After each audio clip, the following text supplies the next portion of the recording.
Welcome to Movies We Love Recapped. Today we will look at a 2018 slasher flick entitled The Strangers, Prey at Night. Spoilers ahead. Stick around to the end and I'll give you my personal take on this disturbing film. Here we go. As the film begins, we see a truck with 3 people inside drive up the road and stop in front of a trailer home. Inside, an elderly couple is asleep when the wife is woken up by banging on the front door. Going to check, she sees the truck outside now empty. She locks the door, then hears knocking coming from inside the home. She turns around and sees an intruder, Dollface. Dollface kills the woman. Then we see Dollface get in the bed next to the husband, who is still asleep. The scene switches to Mike as he packs his daughter Kinsey's things into the car. Inside the house, we see there's some tension between the mother, Cindy, and her daughter. During the drive, we learned Kinsey is being sent to a boarding school because she has been a problem teen for the last year. We also learned the family will be spending the night at Gatlin Lake, where Cindy's uncle runs a trailer home rental business in the area. That night, the family arrive at the lake, a trailer park that is currently empty since it's the off-season. It's also the same place where the movie started. At the trailer, the family settle in, but almost immediately get a knock on the door. Thinking it's Uncle Marvin, Cindy opens the door and sees Dollface hidden in the dark, asking for Tamara. Cindy tells her she has the wrong trailer, and Dollface leaves. Cindy and Mike try to have the whole family bond together, but Kinsey refuses. She gets fed up and leaves the trailer. Cindy then asks Luke, her son, to find her. Luke finds Kinsey, but no one notices Dollface watching them from a distance. Back at the trailer, Cindy and Mike get another knock on the door, and unsurprisingly, it's Dollface looking for Tamara again. After Mike asks if she's lost, she runs away. Weirded out, the two decide to look for their kids. Walking along the trail, Kinsey and Luke find an open trailer and decide to investigate. Luke checks the window and sees the word "hello" scribbled in lipstick all over it. Kinsey notices something on the bed covered in a bedsheet and removes it. Through the reflection in the window, we see the sheet was covering the dead couple from the beginning of the movie. The two freak out and run out of the trailer, but get lost. Luckily, they run into their parents, and they tell them the dead couple they found was Uncle Marvin and his wife. Mike instructs Cindy to take Kinsey back to the trailer and call the police, while he tells Luke to bring him to the trailer. At the trailer, Cindy and Kinsey find out someone has broken in and destroyed their phones.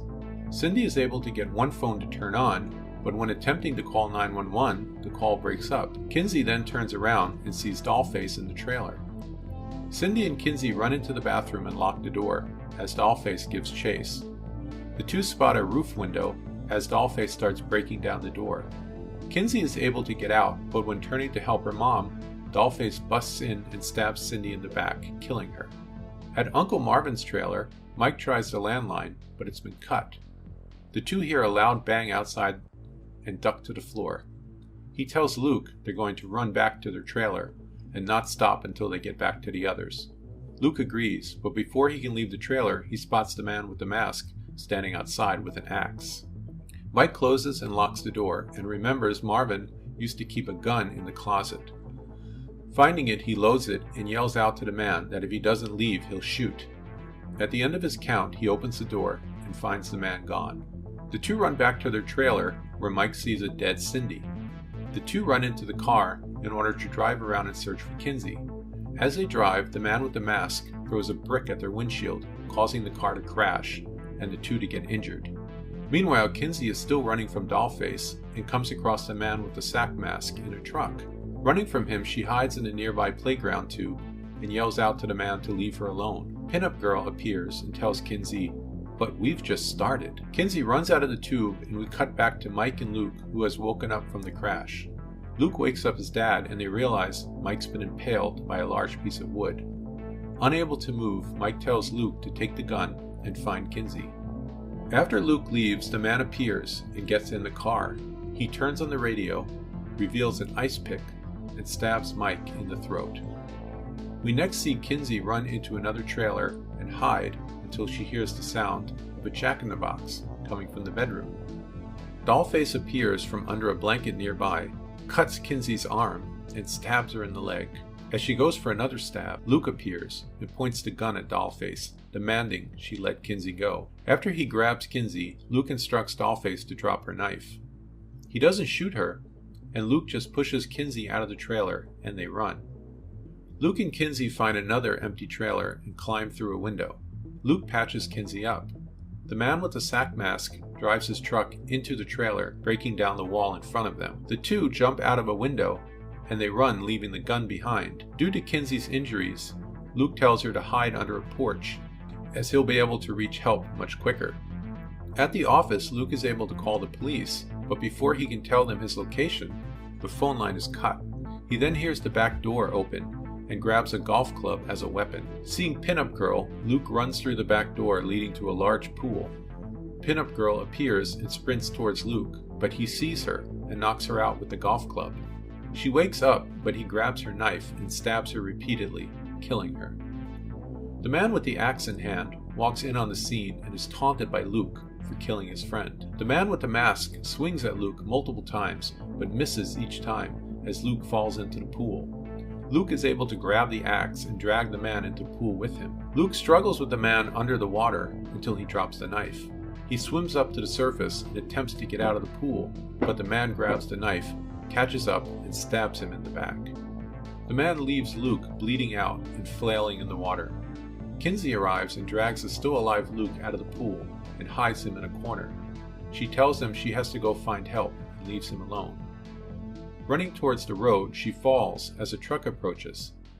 It's a sheriff's deputy. He gets out and helps Kinsey up as she starts to tell him the situation. Neither of them notice Dollface running up from behind until it's too late. Dollface slices his throat open and Kinsey runs into the truck, but quickly realizes the keys are missing. Dollface now has them and taunts Kinsey before she unlocks the truck. Kinsey grabs the trooper's shotgun just as Dollface starts to enter and fires. The shot throws Dollface out of the car and Kinsey follows after her, removing her mask. She then asks Dollface why, and Dollface smiles, simply saying, "Why not?" Kinsey starts the deputy's car, but is then rammed from behind by the man. He rams into the truck again, throwing Kinsey from the car. Kinsey sees the truck is now spilling gasoline. She then pulls out her lighter and tosses it on the gasoline, causing both trucks to explode. Kinsey walks away from the explosion, but the man still isn't dead and starts driving towards her. She starts to run towards a small narrow bridge. She falls and starts to crawl from the truck. The man exits the truck with his axe, and we see that he is severely injured. The explosion and fire has burned off some of his mask and skin, and he's been impaled by a large piece of glass. The man pulls out the glass, falls to the ground, and seemingly dies in front of Kinsey. Kinsey walks out into the road and stops an oncoming truck. A woman and her son exit to help Kinsey, but run back to the truck when the burned man reappears. The man misses with his axe, and Kinsey jumps on the back of the truck, screaming for them to drive. The man also grabs onto the truck, swinging wildly. Kinsey grabs a baseball bat and swings at the man, striking him on the head and knocking him off the truck, killing him. We cut to a little bit later and see Kinsey in the hospital with Luke, who is still alive. The film ends as she grabs some water and hears the same Jack-in-the-Box sound as earlier in the movie. There's then an ominous knock at the door, and Kinsey drops her cup of water on the floor. We are left wondering, did the psycho survive, or is Kinsey suffering from PTSD and it's all in her head? Now here's my personal take on this film. I enjoyed it. Compared to the original film, The Strangers, Prey at Night appears to be more fast-paced. Although the killers still stalk their victims and appear randomly, their actions are now more exaggerated, such as driving a truck through a trailer home. However, the movie isn't perfect, as the acting and dialogue are at times exaggerated, and the killers seem to have supernatural abilities to be everywhere, all at once. Additionally, the characters' decision-making skills are questionable. Despite these flaws, I would still recommend The Strangers Prey at Night to anyone seeking an 80s-style slasher film with a bit more action. But that's just what I think. What do you think? Leave a comment below. Thanks for watching. If you enjoyed this recap, please hit the like button and subscribe for more recaps just like this.